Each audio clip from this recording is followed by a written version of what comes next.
Kalau memang Yesus itu firman Tuhan dan keluarganya tahu ucapan Yesus adalah firman, tolong tunjukkan catatan ucapan Yesus sejak usia 1 tahun sampai usia 30 tahun.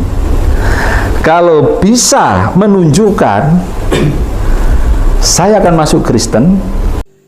Shalom, salam kamu spesial.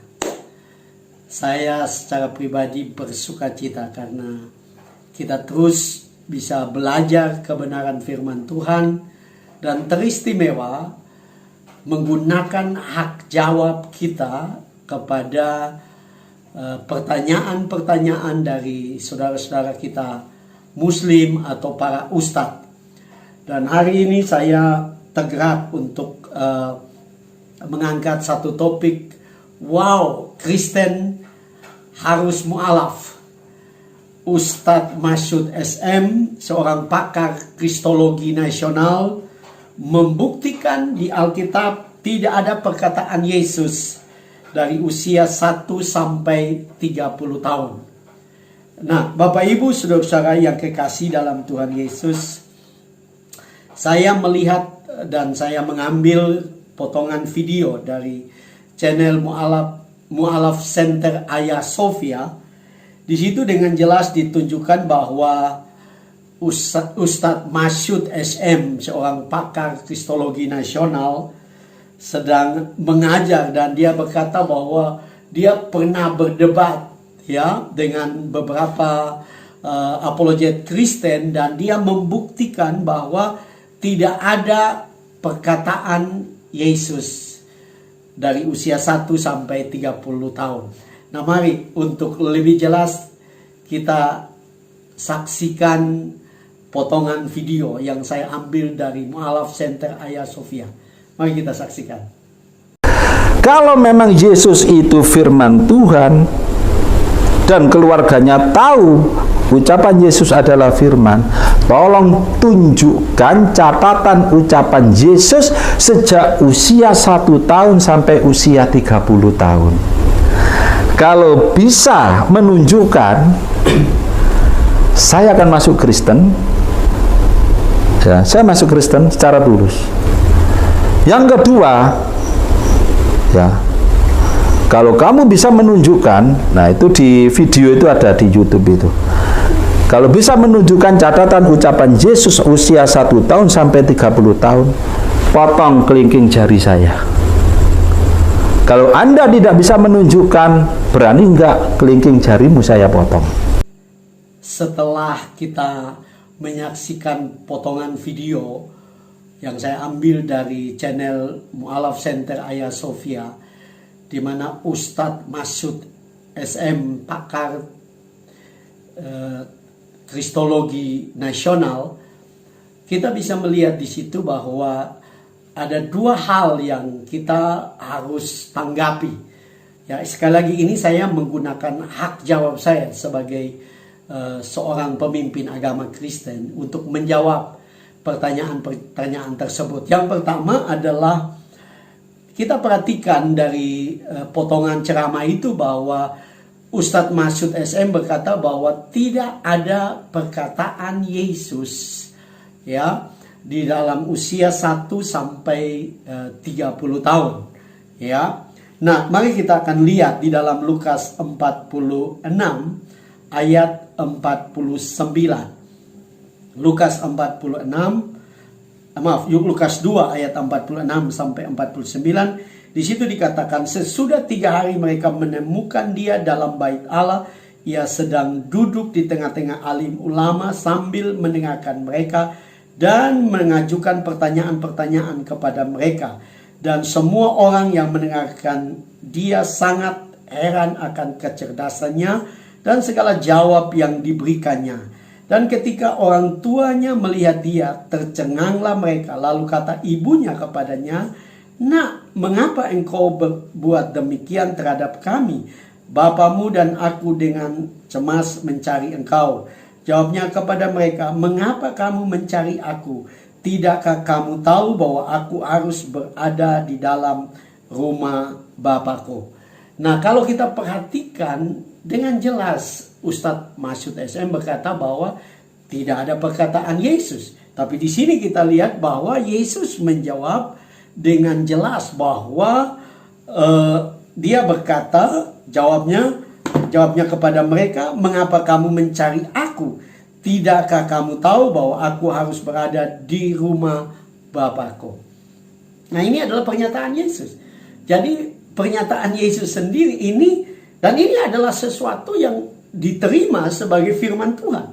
Bahwa Yesus dengan jelas dalam ayat yang lain, Yesus berkata bahwa dia harus ada di rumah Bapaknya. Ya. Artinya Yesus sudah berkata-kata pada waktu dia berusia 12 tahun. Dan ini sesuatu yang Alkitabiah. Kenapa bilang tidak ada perkataan Yesus? Ini adalah ajaran Yesus juga. Bahwa kita harus ada di rumah Bapa, setia mencintai rumah Bapa. Ya, karena itu yang Bapa inginkan. Jadi apa yang dikatakan oleh Ustadz Masyud, bahkan berani berkata bahwa dia bersedia untuk masuk Kristen, bahkan potong jarinya. Loh, ini ada perkataan Yesus. Dengan jelas perkataan Yesus di bagian ini. Ya. Kemudian yang kedua adalah dalam tradisi Timur Tengah, orang baru mengajar atau memimpin di depan umum setelah 30 tahun. Bukan harus kawin. Ya. Karena itu sesuatu yang tidak tepat. Yang tepat bahwa orang harus berusia 30 tahun baru dia mengajar. Jadi kalau mengajar, betul, Yesus belum mengajar. Tapi Yesus berkata-kata dengan otoritas, dengan kebenaran firman Tuhan, itu sudah ada waktu dia berusia 12 tahun. Jadi Bapak, Ustadz Masyud harus masuk Kristen. Ya, karena engkau sudah bersumpah bahwa engkau akan masuk Kristen. Yesus sudah berkata, tapi jangan masuk Kristen karena terpaksa. Harus terima Yesus secara pribadi. Tetapi intinya bahwa dalam tradisi orang Timur Tengah, itu seseorang hanya bisa mengajar, menjadi pemimpin kalau dia berusia 30 tahun. Ya, kita perhatikan sangat Alkitabiah. Yusuf menjadi mangkubumi di Mesir waktu dia berusia 30 tahun. Daud pada waktu umur 17 tahun dia sudah diurapi menjadi raja. Tetapi dia baru menjadi raja, betul-betul memangku jabatan raja waktu dia berusia 30 tahun. Nah, kalau soal kawin, Ustadz Masyud SM berkata bahwa harus kawin baru boleh mengajar sebagai persyaratan orang Yahudi atau orang Timur Tengah. Itu tidak benar. Karena apa? Yohanes Pembaptis dalam kekristenan dikenal sebagai Yohanes Pembaptis. Di Muslim itu dikenal sebagai Nabi Yahya. Itu juga tidak menikah. Jadi syarat kawin bukan syarat untuk mengajar. Syarat kawin itu tidak termasuk. Yang paling penting berusia 30 tahun dan mereka bisa mengajar. Nah, yang saya tahu dari Al-Quran sendiri, bahwa Nabi Muhammad pun menjadi nabi setelah berusia 40 tahun. Jadi contoh di dalam agama Islam juga. Kalau Nabi Muhammad sudah mengajar sebelum 40 tahun atau sebelum 30 tahun, mungkin itu bisa menjadi pembanding bahwa Yesus tidak bisa mengajar karena dia tidak ada pernyataan di bawah 30 tahun. Ya, tidak. Jadi saya pikir, sekali lagi saya menggunakan hak jawab saya untuk kita berpikir secara logis, sesuatu yang bisa diterima. Bahwa dengan jelas usia 30 tahun itu menjadi syarat di Timur Tengah untuk mengajar dan memimpin. Karena itu Yesus memenuhi syarat untuk mengajar dan memimpin. Sekali lagi, Ustadz Masyud SM harus menjadi Kristen, harus buka hati, terima Yesus. Tapi jangan terpaksa, terserah, karena keselamatan itu pilihan. Tapi intinya, Bapak Ibu saudara-saudara, kalau engkau memperhatikan Yesus, bagaimana hidupnya begitu teratur. Bahkan orang Muslim pun mengakui bahwa Nabi Isa itu sempurna dalam pengertian itu.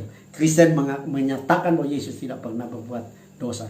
Dia selalu mengikuti aturan. Dia selalu mengikuti apa yang menjadi peraturan atau adat yang ada. Ya, tetapi dia tidak mengajarkan adat. Sekali lagi, dia tidak mengajarkan. Nah, kembali, itu sebabnya saudara-saudara, sebagai orang Kristen kita bisa membuktikan bahwa apapun yang tertulis di Alkitab itu sangat alkitabiah, dapat diterima oleh tradisi dan adat pada waktu itu.